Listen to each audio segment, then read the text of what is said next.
Welcome to Historic Smithtown. On today's show, we are going to explore Lake Ronkonkoma. We are going to step back in time to the heyday when the lake was a popular summer resort in the late 1800s until the mid-1950s. It is located within 3 townships: Smithtown, Islip, and Brookhaven. Lake Ronkonkoma saw a great amount of development throughout the late 19th and early 20th centuries, as hotels, beach pavilions, guest houses, opulent summer residences, and stores sprung up to take advantage of the influx of wealthy tourists. This previously rural farming area was transformed into more of a fashionable commercial district for the rich.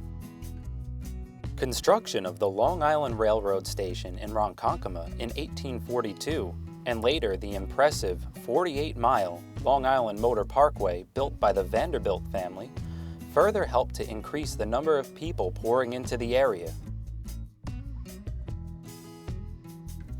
By all accounts, large amounts of people were rapidly moving into the Lake Ronkonkoma region during the summer travel season.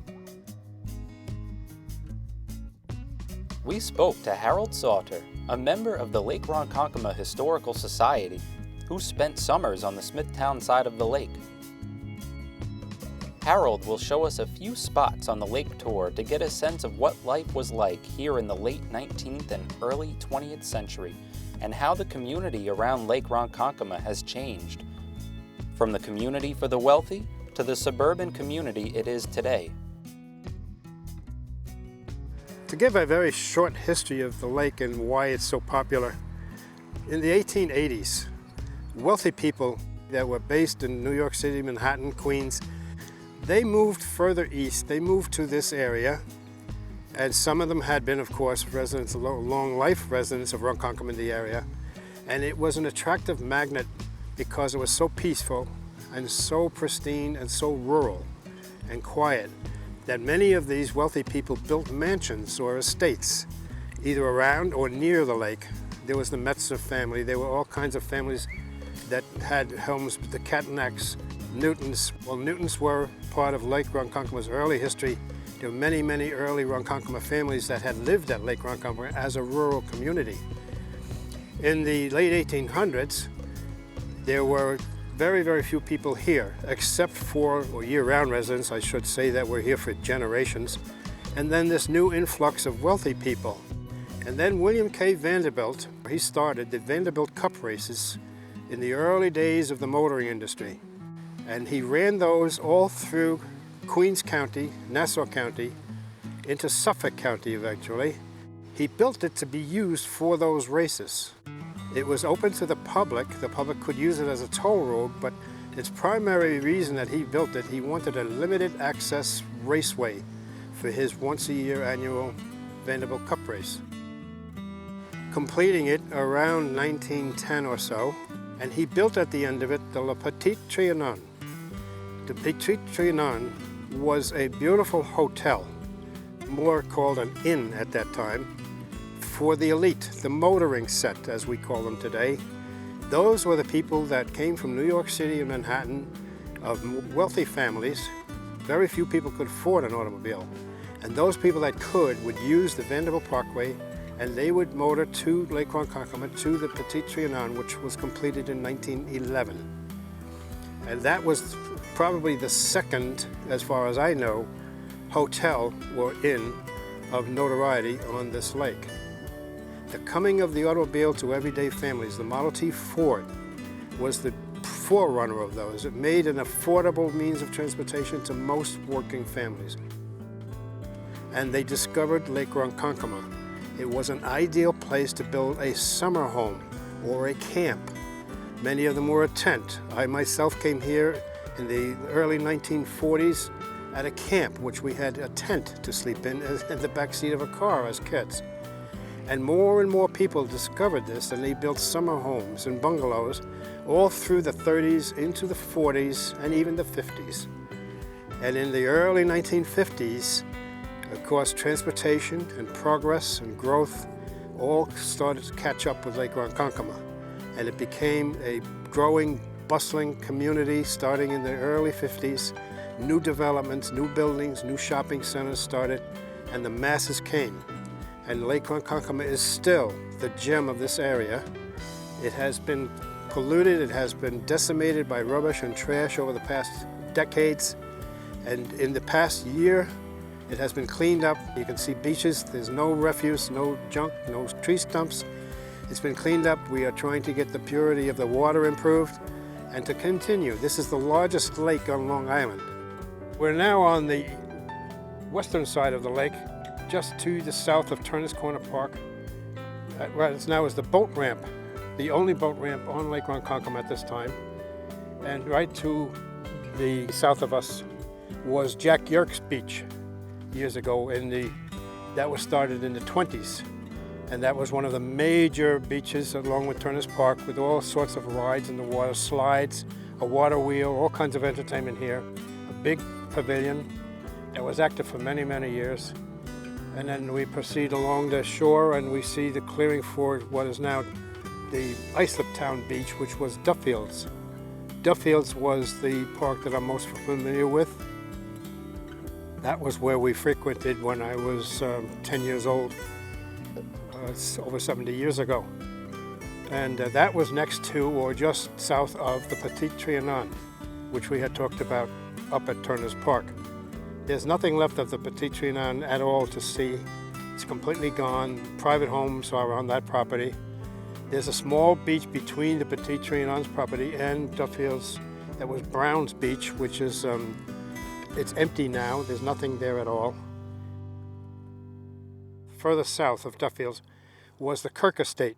That was another beautiful, wealthy family's estate right on the lake here, the Joseph A. Kirk.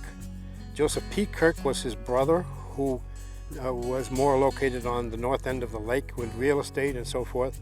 Joseph A. Kirk was a solid citizen of the years back at the lake. He was a member of the fire department for many years, and he served all sorts of public positions, volunteer positions and so forth. And right to his south would be the lighthouse.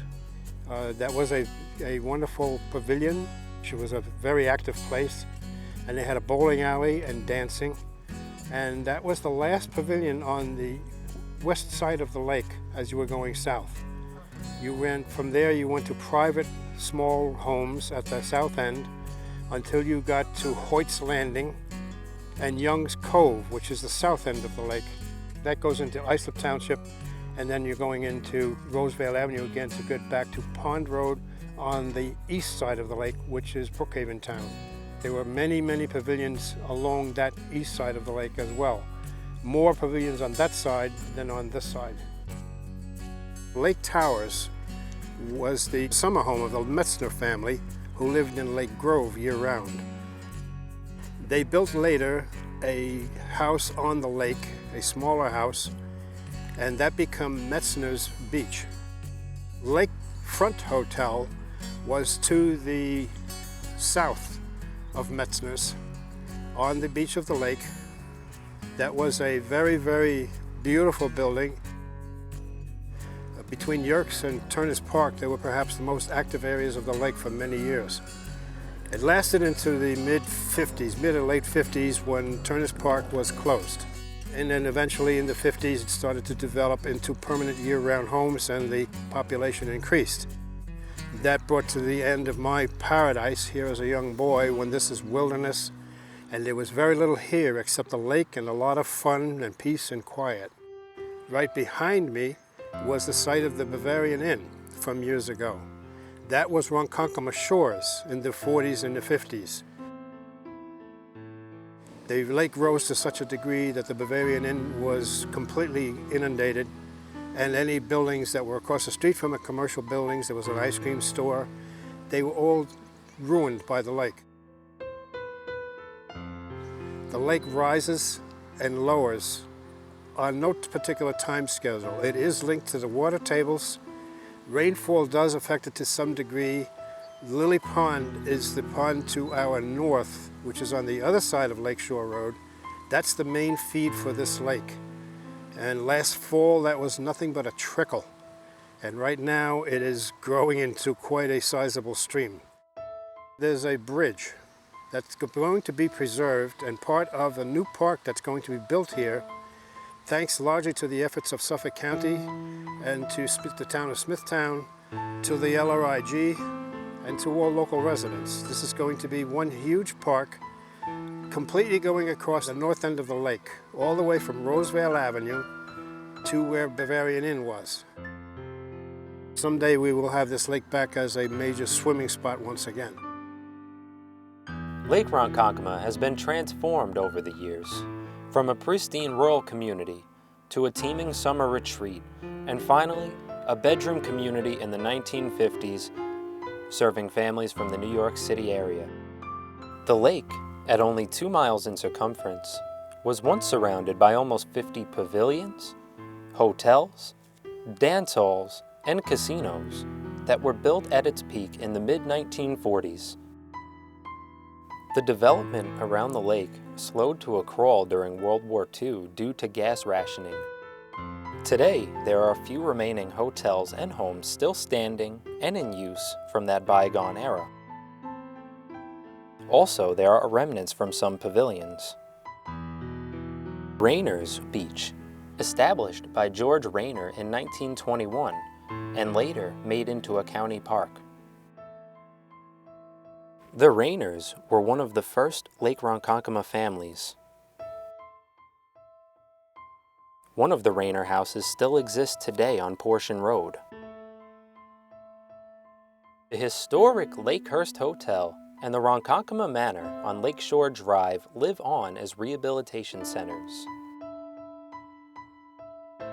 Also located on Lakeshore Drive, the Hotel Indian Hill has become the VFW post in Ronkonkoma.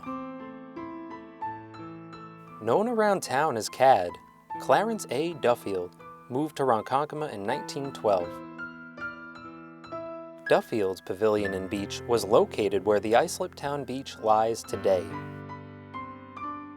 The Windows on the Lake Catering Hall is built on the site where visitors used to dine at Bush's Beach.